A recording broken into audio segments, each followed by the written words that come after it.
할렐루야. 우리가 2월 오늘 마지막 주일입니다. 금주 금요일에 3월 1일 105주년 3.1절입니다. 우리 교회는 전통적으로 광복절과 3.1절에는 대한독립 만세! 목이 메인이에요. 그냥 그 애국지사 선열들의 그 목놓아 부르짖음. 제가 최근에 우리 일본의 동경을 방문했습니다.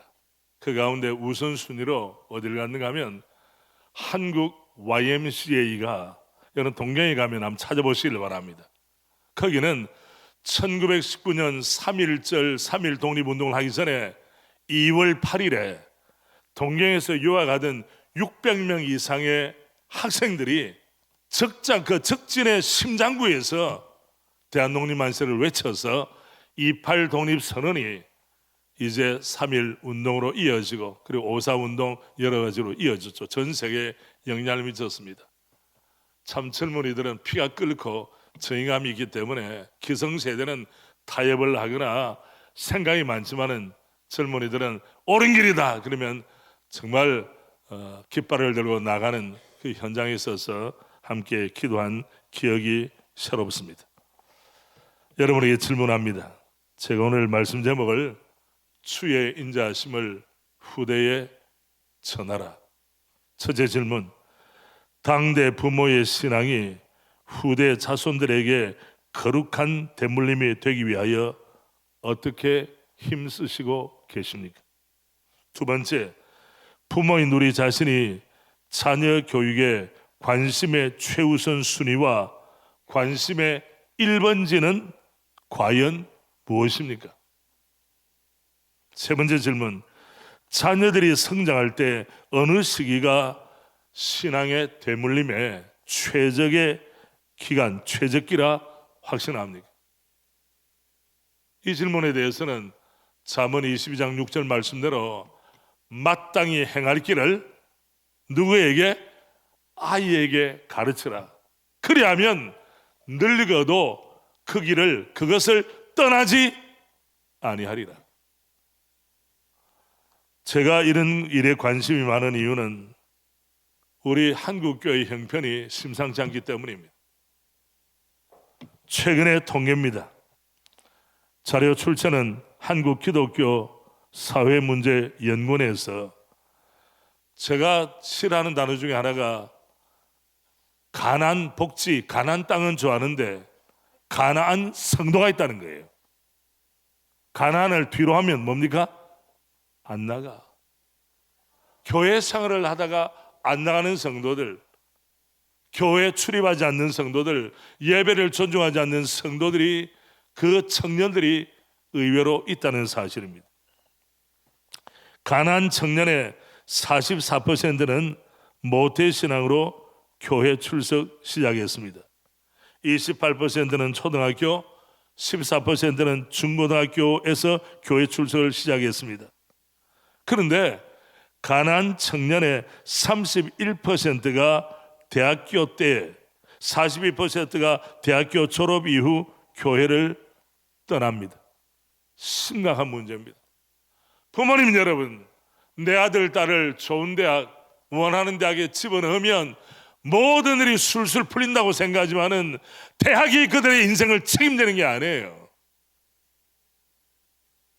부모가 삶의 모범을 보여서 어디 가든지 한 지역교회, 로컬 처치에 충성된 믿음의 사람으로 쓰임을 받아야 이 자녀들이, 청년들이 자라나 장년이 되고, 장년이 자라나 노년이 되어서 세월이 흐르면 이들이 교회의 주역으로, 평신도 지도자로 쓰임을 받아야 할 줄 믿습니다. 그런데 중간에 꽃 피어 열매도 맺기 전에 툭 떨어지면 어떻게 하겠습니까, 여러분? 합해 73%가 고등학교 졸업 이후에 교회와 무관하게 되는 어려운 일들이 있는 한국교회 형편입니다, 여러분. 저는 여기에 대해서 많은 말씀드리기를 원치 않습니다. 그 다음 도표를 보시면 여기에 과거 교회 아쉬웠던 점이 뭐냐, 현재 교회 바라는 점이 뭐냐, 뭐 대동소이해요. 뭐 우리가 자라날 때 그때 뭐 비슷해요. 사람들의 본질은 바뀌지 않기 때문입니다. 그것을 전제로 하고 우리가 펴고 있는 시편 48편은 세 부분으로 나누어집니다. 여러분, 시편 48편은 고라자손의 시 노래라고 하지만 Song of Zion, 시온의 노래라고 이야기하죠. 예루살렘의 노래, 좀 더 확대하면 이스라엘의 노래, 신약적으로 적용하면 교회가 불러야 될 노래, 개인적으로 적용하면 우리 당대와 우리 후대가 소리 높여 고백하고 외쳐야 될 노래가 바로 시편 48편입니다. 1절부터 3절까지는 시온 곧 예루살렘의 아름다움을 노래했습니다. 시온이 아름다운 이유는 자연이 아름답기도 하지만 뭐가 있습니까? 3절입니다. 하나님이 그 여러 궁중에서 자기를 요새로 알렸도다. 이 말은 하나님이 요새 안에 임재하시니 넘볼 자가 없다. 대적들이 감히 도전하지 못한다. 예루살렘의 평안과 안위는 하나님의 손에 있다. 그 말씀이죠. 4절부터 8절까지는 이 임재하시는 하나님, 권능을 가지신 하나님이 대적들을 쳐서 깨뜨리는 장면들이 나타납니다. 4절에 왕들이 모여 함께 지나갔으며, 이 말은 도망쳤다는 것입니다. 5절, 그들이 보고 놀라고 두려워 빨리 지나갔도다. 거기서 떨림이 그들을 사로잡으니 고통이 해산하는 연의 고통 같도다. 비유적으로 말한 것은 많은 왕들이 예루살렘의 영광을 탈취하기 위하여, 예루살렘을 함락시키기 위하여 도전했지만은 하나님께서 그들을 견고하게 지켜주셨도다. 7절입니다. 우리 7절 같이 읽겠습니다. 같이 합니다. 주께서 동풍으로 다시스의 배를 깨뜨리시도다. 여기에 다시스의 배는 항해술이 뛰어납니다. 선박이 건조가 잘 되었습니다. 그러나 하나님께서 동풍으로 다시스의 배를 깨뜨리실 때 그들은 무력한 존재로 전락했다고 하는 것이죠. 곧 하나님의 개입하심을 이야기합니다. 그리고 결론이 뭡니까? 8절, 우리가 들은 대로 만군의 여호와의 성, 그 다음 같이 합니다. 우리 하나님의 성에서 보았나니 하나님이 이를 영원히 견고하게 하시리로다. 아멘. 저는 시편 48편을 매우 사랑합니다. 증거를 대겠습니다. 우리 교회 직분자들을 세울 때, 그리고 지난 작년 가을에 108회기 총회 시간에 회기를 바꾸면서 총회장에 취임하는 예배를 드릴 때 여호와는 위대하다. 기억나십니까, 여러분? 후대에 전할 것이 무엇인가 하는 것이 바로 우리가 함께 읽은 9절부터 14절까지 나타납니다. 무엇을 누가 전해야 하겠습니까? 자, 다시 보십시오. 9절 말씀 우리 함께 읽겠습니다. 함께 합니다. 하나님이여, 우리가 주의 전 가운데에서 주의 인자하심을 생각했나이다.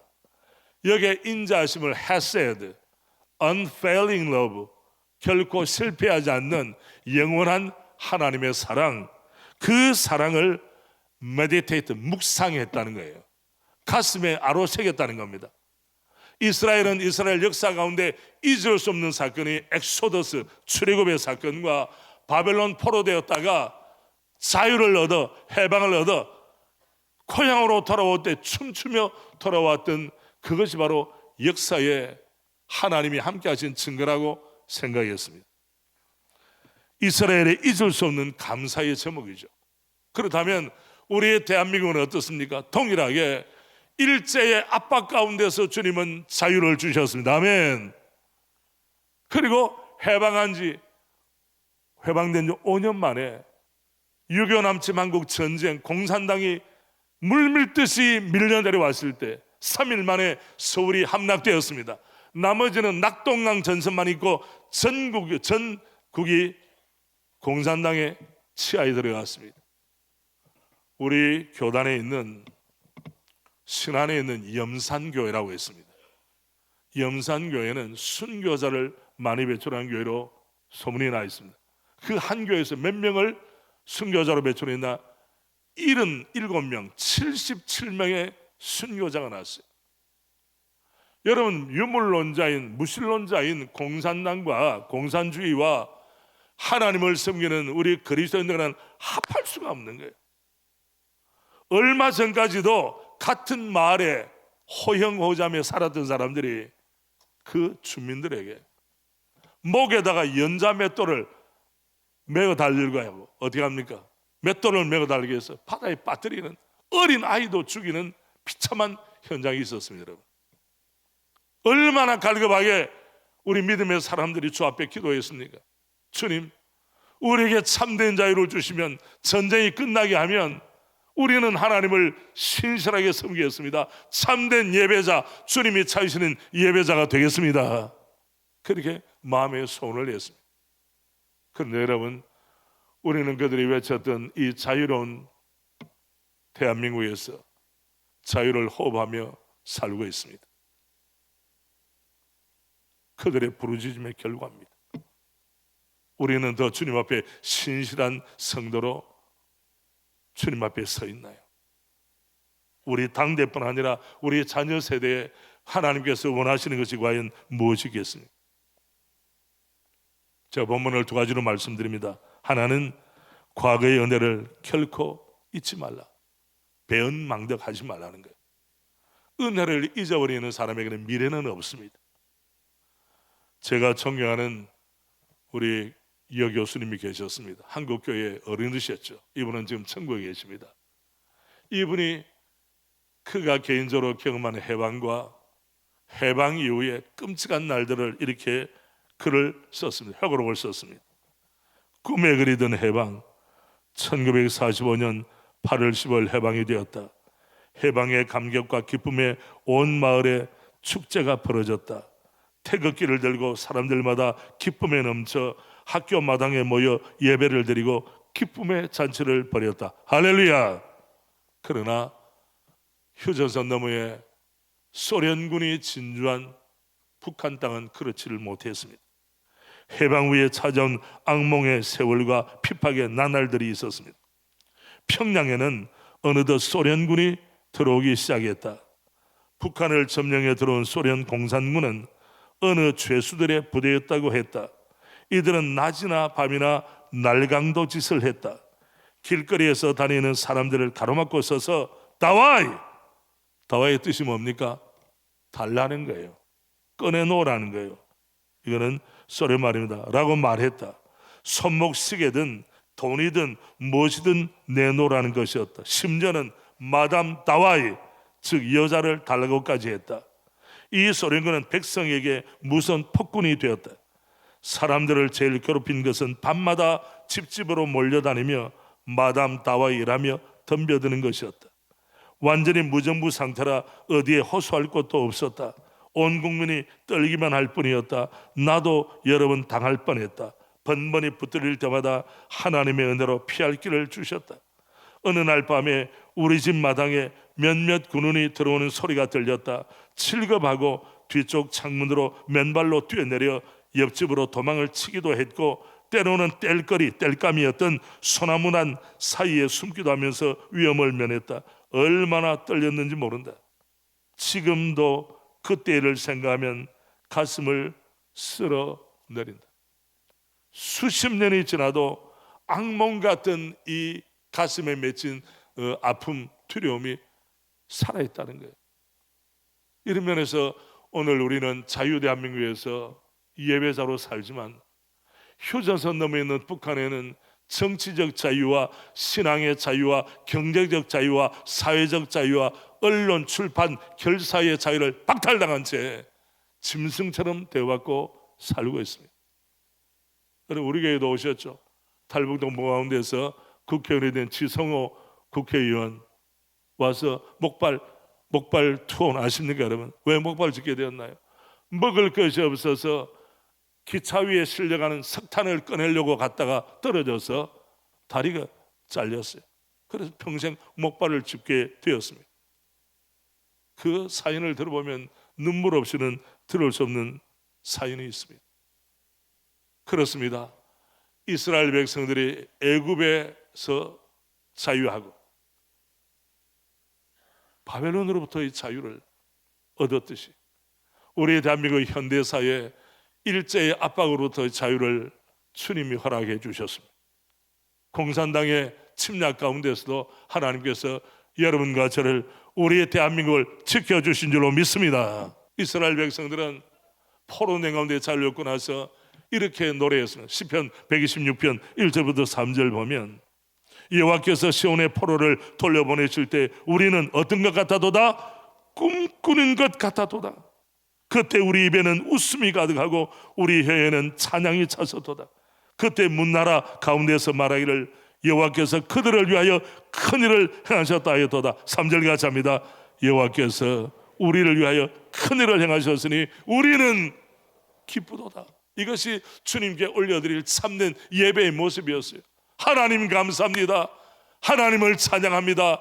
우리에게 기쁨을 주신 주님 감사합니다. 이것이 개인적으로 적용될 때 사도 바울의 고백처럼 로마 교회 성도들 모두가 입술로 화답했던 것처럼 로마서 8장 1절 2절 말씀 우리 같이 합니다. 그러므로 이제 그리스도 예수 안에 있는 자에게는 결코 정죄함이 없나니 이는 그리스도 예수 안에 있는 생명의 성령의 법에 죄와 사망의 법에서 누구를? 너를 해방했습니다. 나를 해방했습니다. 우리를 해방했습니다. 할렐루야.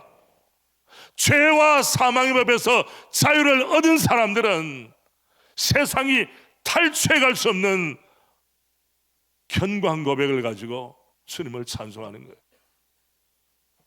여러분, 이러한 은혜가 우리 교회에 속한 믿음의 가족들과 특별히 다음 세대 우리 자녀들에도 이어지기를 주님의 이름으로 축복합니다. 교회적으로 생각해 봅시다. 20년 전에 우리는 저 탄방동의 지하실에서 살았습니다. 하나님의 은혜로 만년으로 옮겨지고 세월이 흘렀죠. 하나님의 은혜는 예배당 건축하는 일에 임했습니다. 민원이 제기되지 않았습니다. 은혜 가운데 눈에 보이는 예배당이 건물이 건축되기 시작했어요. 예배당 건축을 완공하고 나서 헌당식 이후에 우리 교회는 또 새로 남기독 초등학교를 세웠습니다. 할렐루야. 하나님께서 은혜를 주셨어요. 지상 10층 지하 4층에 중고등 건물을 세울 때도 민원이 없었어요. 하나님의 은혜인 줄로 믿습니다. 심지어는 가까운 데 가서 우리가 이렇게 학교를 건축하게 되었습니다. 잘 인내해 주세요. 왜? 하루아침에 끝나는 공사가 아니라 많은 시간이 필요한 공사 아니겠습니까, 여러분? 그럴 때 그분들이 많은 말씀이 이웃인데 잘 도와드려야죠. 물론 열애에서부터 우리는 상업하는 분들에게는 고객으로 가서 따뜻한 마음을 가지고 관계를 잘 맺었죠, 여러분. 하나님의 은혜가 정말 놀랍다는 것을 고백합니다. 할렐루야. 그런 가운데 교회는 은혜 가운데 성장이 됐고 우리 교회 믿음의 일꾼들이 세워지게 되었으니 이보다 더 큰 축복이 어디 있겠습니까, 여러분? 은혜를 잊은 백성은 더 기대할 것이 없어요. 부모의 은혜를 망각하면 불효자식이 되는 것입니다. 교회의 은혜를 망각하면 교회를 떠나게 되는 것입니다. 우리가 하나님의 은혜를 어떻게 잊고 살 수가 있겠습니까, 여러분? 우리가 사는 날 동안에 주의 은혜에 감격하는 마음으로 살아가는 우리 모두가 되기를 주님의 이름으로 축복합니다. 두 번째, 우리가 함께 읽었던 9절부터 14절까지 내용 보면 거룩한 대물림, 이 대물림은 우리의 미래를 열고 우리의 자녀들의 미래를 열어주는 것입니다. 거룩한 대물림으로 미래를 열어갑시다. 자, 여기에 주의 인자심을 생각했습니다. 생각한 결과가 어떻게 됩니까? 10절에 보면 하나님이여 주의 이름과 같이 찬송도 땅끝까지 미쳤으며 주의 오른손에는 정의가 충만하였나이다. 하나님은 역사를 운행하실 때에 정의롭게, 인간 세계는 불법과 편법이 난무하지만 하나님은 정의로우신 하나님. 11절 우리 같이 합니다. 주의 심판으로 말미암아 시온산은 기뻐하고 유다의 딸들은 즐거워할지어다. 여기에 주의 심판으로 말미암아라고 하는 것은 주의 심판, 공의로운 심판, 역사에 하나님이 정의롭게 개입하셔서 눈물 흘린 자의 눈에서 눈물을 씻어주시고 압박하는 자들의 모든 압박의 끈을 풀어주시는 것을 의미하지 않겠습니까, 여러분? 그래서 주의 심판을 통해서 시온산 곧 예루살렘은 기뻐하고 유다의 딸들, 은유적으로 표현했습니다. 여기에는 실제적으로 이스라엘의 그 백성들도 이야기하지만 예루살렘 변방에 있는 예루살렘은 중심입니다. 예루살렘 변방에 있는 많은 성읍들, 많은 도시들도 함께 기뻐한다는 표현을 유다의 딸들은 즐거워할지어다. 이 기쁨은 예루살렘만 독점해서는 안 되는 것입니다. 주의 그 은혜의 은총은 당대만 독점해서는 안 됩니다. 이 은혜가 자손대대로 임매할 줄로 믿습니다. 그것을 이렇게 시조로 표현하는 겁니다.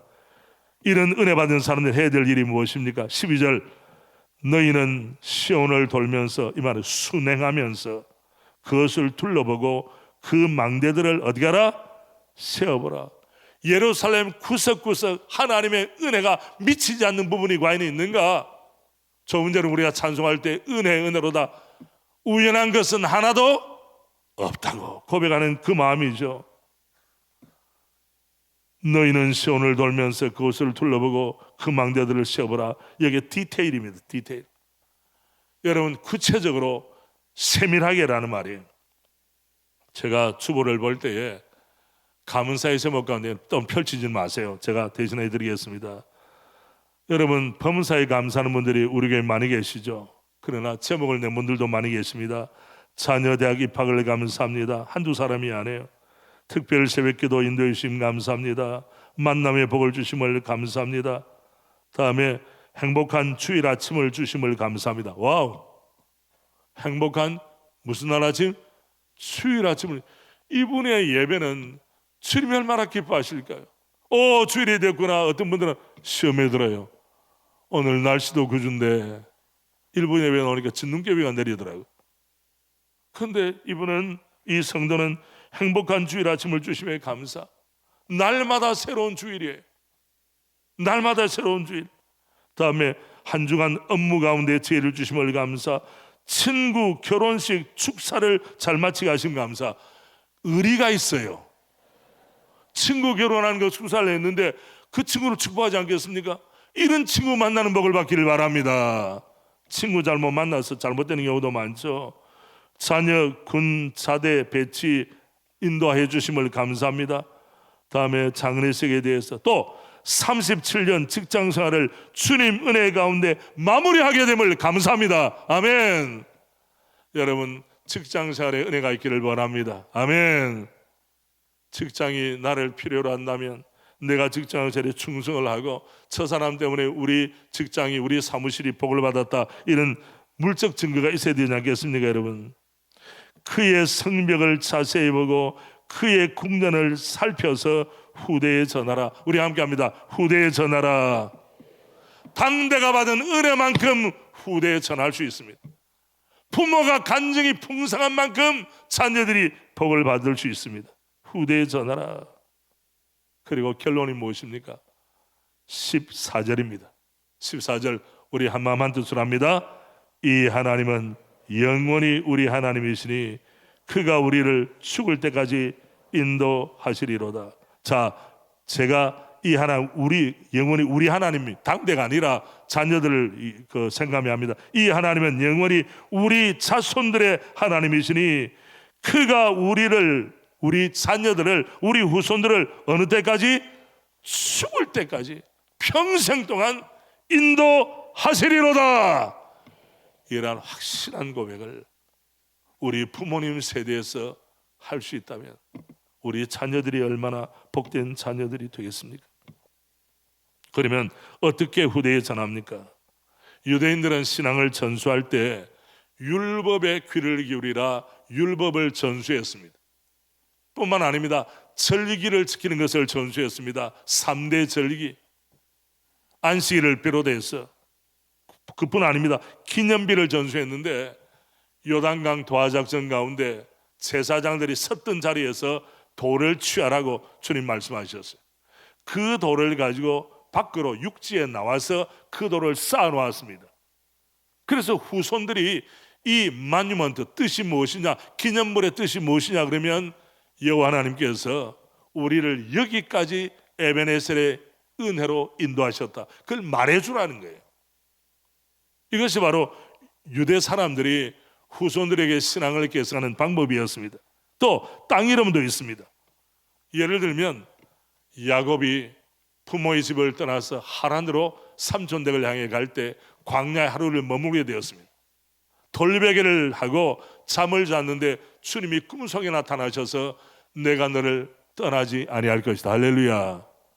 일어나서 돌비를 세우고 나서 주님 앞에 예배를 드렸어요. 그럴 때 그 땅 이름이 뭐가 되었습니까? 하나님의 집 베델이 되었습니다.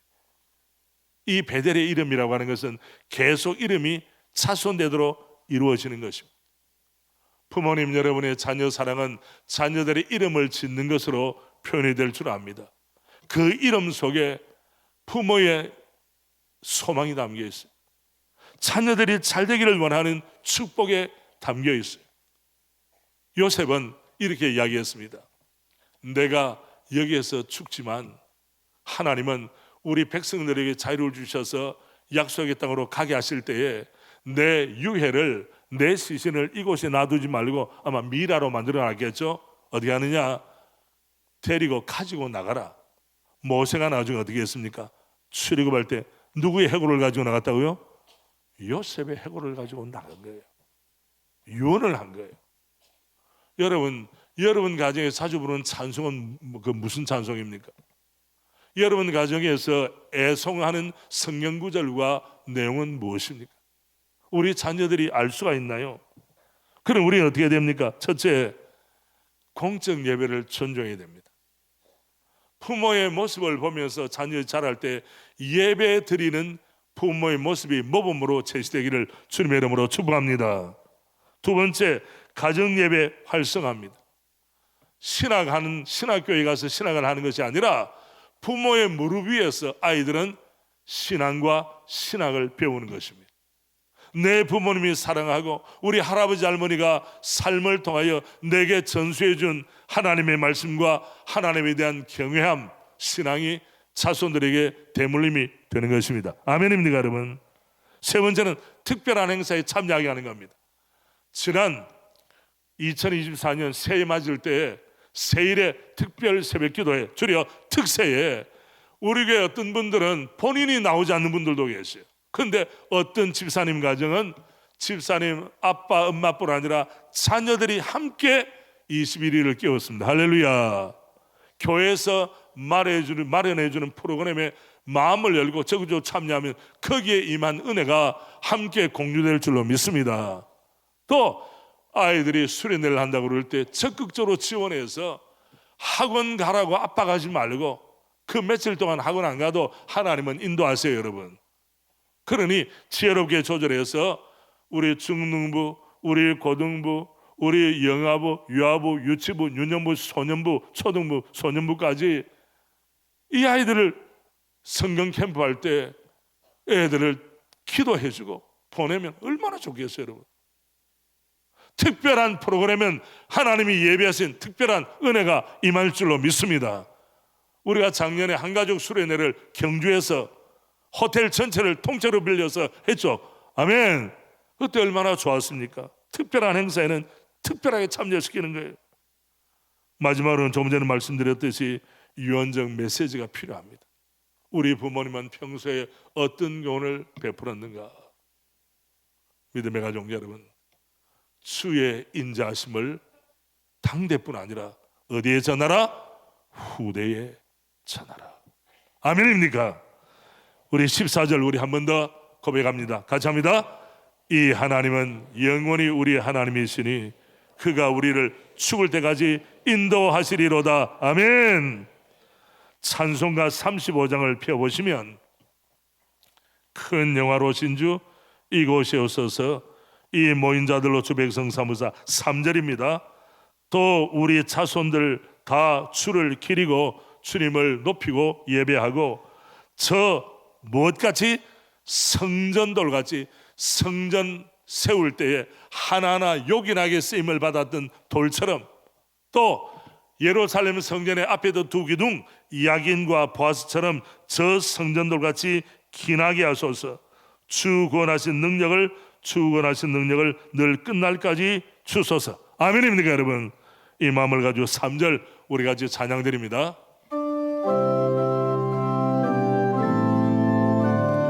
또 우리 자손들